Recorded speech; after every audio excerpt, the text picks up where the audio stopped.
परमात्मा की फ्रीक्वेंसी के साथ हमारी फ्रीक्वेंसी के मैच होते ही हम अंतिम कनेक्शन के साथ जुड़ जाते हैं, या फिर अंतिम आवरण में हम हो जाते हैं, या फिर अंतिम सत्य की प्राप्ति हमें हो जाती है, या फिर हम आत्म स्थिर हो जाते हैं। लेकिन परमात्मा की जो फ्रीक्वेंसीज होती हैं वो मन बुद्धि के दायरे से पार वाली होती हैं, वो माया के दायरे से पार वाली होती हैं। तो परमात्मा की फ्रीक्वेंसी से अपने आप को मेल करवाने के लिए हमें भी कैपेबल बनना पड़ेगा, या फिर हमें भी माया पार की भक्ति करनी पड़ेगी, ताकि उसके बाद जो परमात्मा की फ्रीक्वेंसी होती है उससे हम अपनी फ्रीक्वेंसी का मैच करवा सकें। और जैसा कि मैंने बताया कि परमात्मा के क्षेत्र की इंद्रियां भी अलग ही होती हैं। जब हम मायावार वाली भक्ति करते हैं, या फिर जब हम बेहोशी में होते हैं, तो उस दौरान जिस तरह की भी इंद्रियों का इस्तेमाल करके हम इस सब को ऑब्जर्व करते हैं या फिर ग्रहण करते हैं, वो माइक इंद्रियां होती हैं, मतलब वो माया वाली इंद्रियां होती हैं, या फिर काल कर्म माया वाली फ्रिक्वेंसीज होती हैं, आप ये भी कह सकते हैं। लेकिन वो परमात्मा वाली फ्रिक्वेंसीज नहीं होती हैं। परमात्मा वाली फ्रिक्वेंसी से अपना मैच कराने के लिए हमें पात्र बनना पड़ता है। पात्रता हमारे भीतर होनी चाहिए। कैसी पात्रता होनी चाहिए? माया पार वाली ही पात्रता हमें होनी चाहिए। अब जिंदगी भर तो हमने माया वार वाली भक्तियां की हैं, तो माया पार वाली पात्रता हमारे भीतर कैसे आएगी? हमें माया पार वाली भक्ति करनी पड़ेगी। हमें भगवान स्वामी नारायण की भक्ति करनी पड़ेगी, जो कि परब्रह्म परमात्मा है। और माया पार वाली भक्ति करने के लिए हमें परमात्मा परब्रह्म को साक्षी मानकर इस दुनिया में कुछ भी करना है, मतलब सबसे आगे हमें परमात्मा को रखना है। उसके बाद जाकर हम कुछ अन्य काम कर सकते हैं, लेकिन सबसे आगे आपको परमात्मा को ही रखना है। साक्षी मानकर ही आपको कुछ भी करना है। भले ही आप अपने दैनिक जीवन में जो काम करते हो वो करने हैं आपको, या फिर आप किसी का भला करते हैं, किसी को दान करते हो, लेकिन परमात्मा को साक्षी मानकर ही आप किसी का भला कर रहे हैं या फिर किसी को दान कर रहे हैं। लेकिन उस भले की एवज में आपको इस दुनिया का माया वाला कुछ भी नहीं चाहिए। अगर आपने किसी का भला किया, किसी को दान किया, उसके बदले में आप इस संसार के कुछ मांगेंगे, तो फिर आप एक तरह से अपनी भक्ति को खराब कर रहे हैं। अपनी ऊर्जा का आप बिना मतलब के ही व्यय कर रहे हैं। अगर आपने परमात्मा को साक्षी मानकर किसी का भला किया, उसकी एवज में आप कह रहे हैं कि मेरे इस संसार में दुख दूर हो जाए, या फिर मुझे कुछ प्राप्त हो जाए, इस संसार वाला मतलब माया की फ्रीक्वेंसी वाला कुछ प्राप्त हो जाए मुझे, अगर आप ऐसा संकल्प के साथ किसी का भला कर रहे हैं, तो फिर आप गलत भक्ति कर रहे हैं। आपका संकल्प ही गलत है।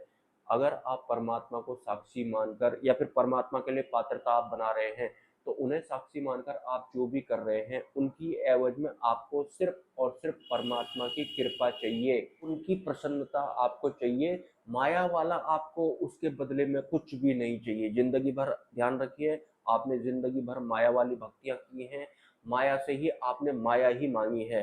तो ये सब इसी दायरे में चल रहा है, मतलब काल कर्म माया के ही दायरे में चल रहा है। अब आती है वास्तविक परमात्मा की बारी, अंतिम सत्य प्राप्त करने की बारी, इन सबसे ऊपर उठने की या फिर पार जाने की बारी, जहां पर हमें हमारा वास्तविक स्वरूप देखने को मिलता है। हमें हमारा वास्तविक स्वरूप देखने को तब मिलेगा जब हम खुद वास्तविकता की भक्ति करेंगे, मतलब अंतिम सत्य की भक्ति करेंगे, मतलब परब्रह्म परमात्मा की भक्ति करेंगे। और उनकी भक्ति करने के दौरान इस संसार का हमको कुछ नहीं मांगना है, उसके बदले में उनकी ही प्रसन्नता मांगनी है, उनका ही आवरण मांगना है। और वो आवरण आपको बुद्धि और मन या फिर माया वाली इंद्रियों से या फिर फ्रीक्वेंसी से समझ में नहीं आएगा, ना महसूस होगा आपको वो। तो ध्यान रखना, आप क्या मांग रहे हैं? परमात्मा की कृपा, जो कि आपको बुद्धि मन से महसूस नहीं होगी। लेकिन जब आपको परमात्मा के लेवल का कोई अनुभव होगा तो आपको पता जरूर लग जाएगा, लेकिन उस अनुभव को आप बुद्धि और मन का इस्तेमाल करके किसी और को नहीं बता पाएंगे, और बताएंगे भी तो उसे समझ में नहीं आएगा, क्योंकि वो तो खुद बुद्धिमान में ही है।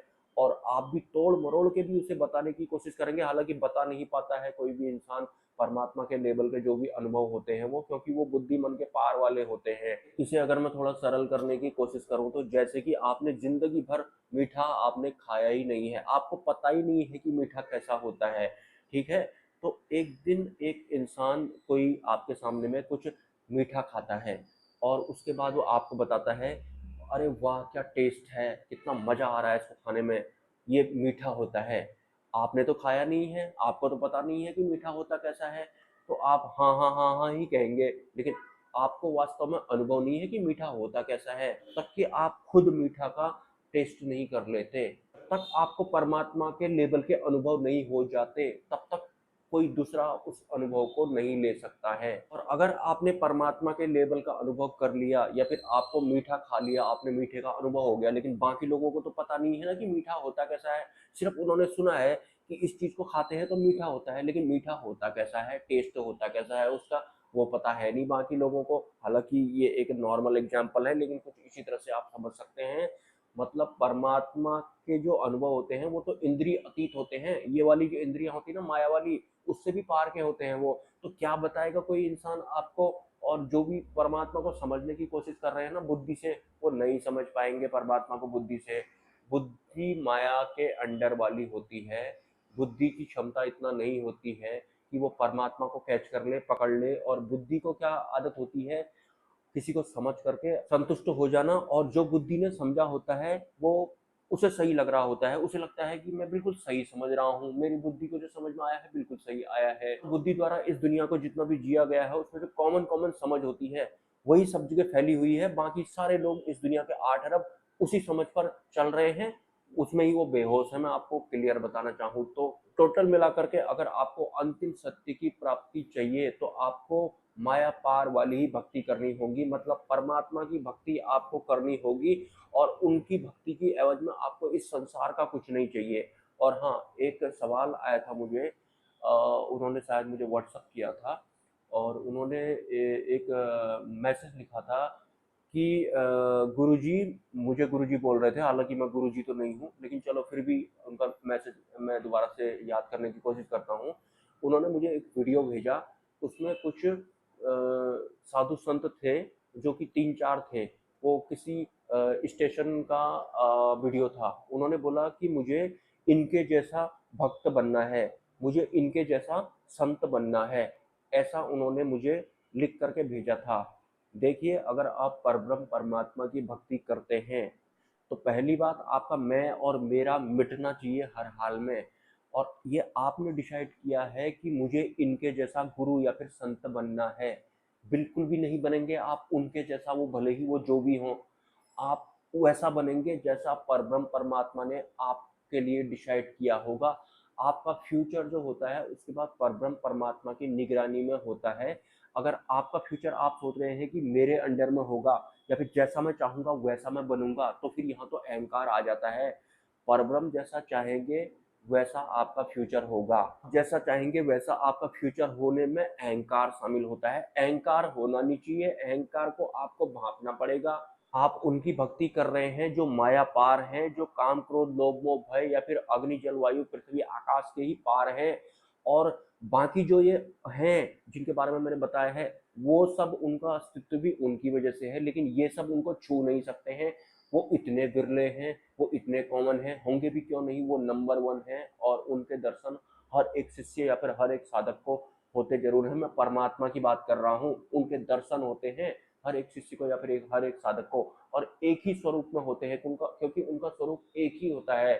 भले ही वो किसी भी धर्म का इंसान हो, उनके दर्शन एक ही स्वरूप में होते हैं सबको, क्योंकि वो एक ही हैं। क्योंकि अंतिम सत्य में बोलता हूँ ना, अंतिम किताब, अंतिम गुरु, अंतिम सत्य, अंतिम प्राप्ति, अंतिम जन्म, अंतिम यात्रा, ये सब जो मैं बोलता हूँ, वही जो अंतिम सत्य है, वो अंतिम जो परमात्मा है, जो उनके अलावा कुछ रह नहीं जाता है जानने को या फिर प्राप्त करने को। सब सवाल जवाब सब खत्म हो जाते हैं उस दिन। तो उनके दर्शन जब जिसको होते हैं तो एक ही स्वरूप में होते हैं। मतलब मुझे होंगे तो मुझे उसी स्वरूप में होंगे जिस स्वरूप में किसी अन्य को होंगे। लेकिन वो इंसान, वो साधक या फिर वो शिष्य परमात्मा की भक्ति करने वाला होना चाहिए। उसके अलावा उसे इस दुनिया में, संसार में कुछ अट्रैक्ट करना नहीं चाहिए। भले ही ऐसा नहीं कि कोई सिद्धियां दिख गई तो उन्हीं के चक्कर में पड़ गया, कोई अन्य उसे इस संसार में कुछ मायावी लालची लोभ वगैरह दिख गया तो वो उनके चक्कर में ही पड़ गया। ऐसे इंसान फिर रास्ते में ही रह जाते हैं। जब तक आपको परमात्मा नहीं दिख जाते, जब तक उनकी अनुभूति आपको नहीं हो जाती, और परमात्मा की अनुभूति आपको खुद में ही होगी।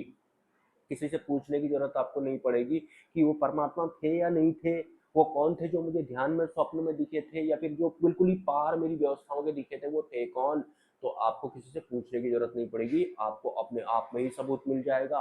पूर्ण सबूत मिलेगा आपको। परमात्मा अगर आपको दिखते हैं तो उनके स्वरूप के दर्शन अगर आपको होते हैं तो जब भी आपको पूछने की जरूरत पड़ रही है ना कि वो कौन थे, ये कौन थे, तो समझ जाना कि वो परमात्मा नहीं थे, क्योंकि परमात्मा को जहाँ से आत्म साक्षात्कार होता है तो आपको पूरा का पूरा सबूत मिलता है, पूरा आज तक का पूरा, मतलब उसके आगे कुछ नहीं, पीछे कुछ नहीं, उसके बाद ऐसा सबूत मिलता है परमात्मा का। और एक ही स्वरूप में होते हैं, वो साकार स्वरूप में दिखाई पड़ते हैं परमात्मा। और साकार स्वरूप में आप ऐसा मत समझ लेना कि ऐसा जो ये साकार जो ये दिखाई पड़ रहा है ऐसा होगा वो मन बुद्धि माया पार तीनों गुणों के पार वो अलग वाला साकार होता है, वो दिव्य साकार होता है, ये ऐसा वाला साकार नहीं।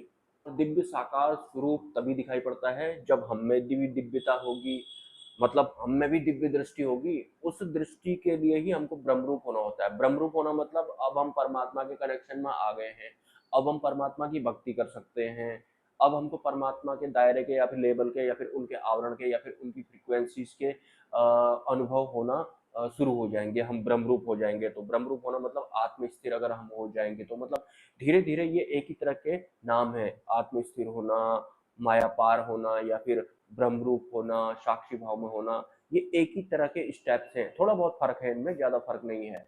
तो आप अपने मनमाफिक संत साधु नहीं बनेंगे, आप वैसे बनेंगे जैसा परमात्मा ने डिसाइड किया होगा। अगर आप मैं ऐसा बनूंगा वाले हैं तो फिर ये अहंकार है, अहंकार को खत्म होना बहुत ज्यादा जरूरी है। अहंकार पिघलता है, और जो भी परमात्मा को समझने की कोशिश बुद्धि से कर रहा है उसके बाद उसके सर में खोपड़े में दर्द हो रहा है तो समझ जाना अहंकार होता है, अहंकार को दर्द होता है। और अहंकार का दर्द, और अहंकार जब पिघलता है तो ये दर्द वगैरह होना कम शुरू हो जाता है। ये वास्तविकता है अहंकार की। जिसको भी भगवान परमात्मा के मामले में सोचने समझने में पेन हो रहा है, अलग ही तरह की परेशानी हो रही है, तो समझ जाना अहंकार छटपटा रहा है, अहंकार को दर्द होता है। ये बात ध्यान रखना। मिलते हैं किसी नेक्स्ट वीडियो में। नमस्कार।